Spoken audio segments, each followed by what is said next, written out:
Resistance specially Marathi उद्योजकांचा होतो आणि तो म्हणजे इंटरेस्ट रेटला ना खूप सेन्सिटिव्ह असतात लोक. इंटरेस्ट रेट की एवढा जास्त इंटरेस्ट आहे किंवा एवढा महाग इंटरेस्ट आहे. तर आणि आपण आणखीन एक कॉन्सेप्ट नेहमी ऐकत असतो आणि तो म्हणतो की म्हणजे हिंदीमध्ये आपण ऐकतो की पैसा घुमना चाहिए, जितना पैसा घुमेगा उतना पैसा बनेगा. तर हे मनी सायकल आपल्या बिझनेसमध्ये असतं ना, ते लोकांना माहीत नसतं. त्यामुळे वर्षातून आपण नॉर्मली 4 मनी सायकल्स पकडतो, पण त्या मनी सायकल्स कशा वाढवायच्या म्हणजे आपण समजा 12 आणि 15% जरी पैसे मिळाले कधी तरी जर ते 8 वेळा 10 वेळा फिरले तर ते परवडू शकतात. तर ह्या मनी सायकलचं अंडरस्टँडिंग बिझनेसमध्ये कसं वापरायचं? सिच्युएशनल आहे. आपण कुठच्या परिस्थितीमध्ये कधी असतो ना त्याच्यावर हे निर्भर असतं. फॉर एक्झाम्पल मी तुम्हाला एक उदाहरण सांगतो. माझे 2 मित्र आहेत, एक फायनान्सर एक बिल्डर आहे आणि माझ्या बिल्डर मित्राला 30 कोटी रुपये हवे होते आणि माझ्या फायनान्सर मित्राला ते 30 कोटी त्याला द्यायचे होते. ते दोघे एकमेकांना ओळखत होते आणि मलाही ओळखत होते. तर I was the witness to the transaction.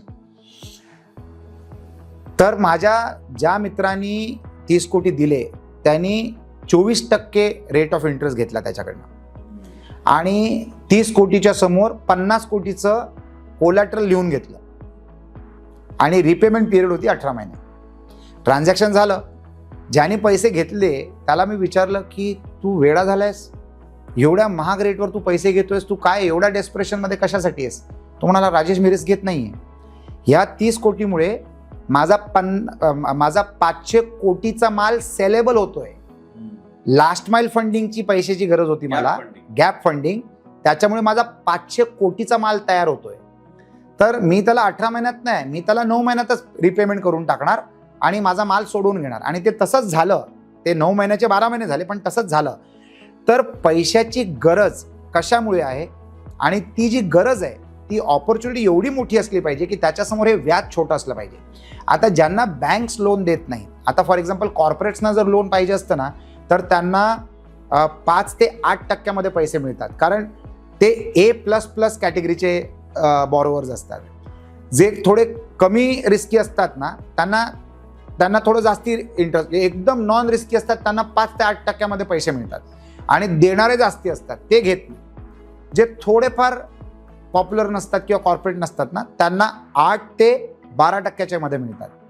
आणि ज्यांना बँक्स देत नाहीत ना पैसे त्यांना NBFC देतात. तर why do the NBFCs give? ते रिस्क घ्यायला तयार असतात म्हणून ते 12 ते 24% मध्ये चार्ज करतात. ते NBFC असतात.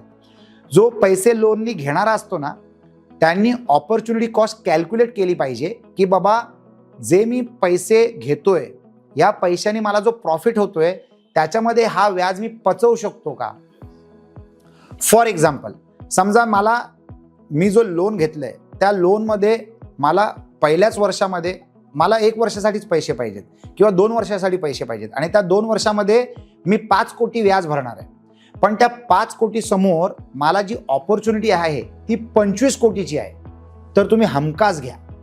पण त्या 5 कोटी समोर जर मला प्रॉफिट 7.5 कोटीचं आहे तर प्लीज घेऊ नका, कारण ते 2.5 कोटी कुठे ॲब्झॉर्ब होतील ना, कुठच्या कारणामुळे साफ होतील ना ते काय सांगता येत नाही. थिन मार्जिन जर थिन असली ना तर अशी ऑपॉर्च्युनिटी सोडून द्या. तुम्हाला तुमच्या त्या रिपेमेंट पिरियडमध्ये किमान 4 ते 5 पटीचा प्रॉफिट नसला ना, तुम्ही जे व्याज चुकवता त्याच्या 4 ते 5 पटीचा प्रॉफिट मिनिमम नसला ना तर प्लीज तुम्ही ते लोन घेऊ नका. It is a debt trap.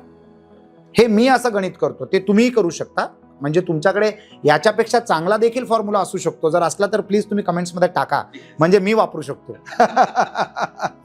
परंतु दिस आर बेसिक लॉजिकल फॉर्म्युलास. ह्या पॅरामीटर्सना जर तुम्ही मॅच करत असाल ना तरच तुम्ही तसे निर्णय घ्या. शेवटी या पॉडकास्टचा उद्देश काय? अनुभव शेअर करणं. म्हणजे कदाचित तुमचे अनुभव मला उपयोगी पडतील किंवा माझे अनुभव तुम्हाला उपयोगी पडतील, हा हेतू आहे या पॉडकास्टचा. तर जर तुम्ही अशा पद्धतीने जर गणित केलं ना, money, interest, turnover, cash flow, profits ही सगळी गणित आहेत. ॲज अन एंटरप्रेन्योर ही गणितं तुम्हाला सिच्युएशनल करत राहावी लागणार आणि मोजत राहावे लागणार की मला असं करायचं आहे का, मला तसं करायचं आहे का, आणि त्या हिशोबाने तुम्ही तुमचा पुढचा पाऊल टाकू शकता. ग्रेट. आय थिंक खूप चांगलं डिस्कशन झालं आपलं अबाउट फायनान्शियल अंडरस्टँडिंग. अशाच प्रकारचे कॉन्टेंट जर तुम्हाला आणखीन हवे असतील तर आमच्याबरोबर जॉईन व्हा, सबस्क्राईब, लाईक आणि शेअर करा. Thank you so much. थँक्यू.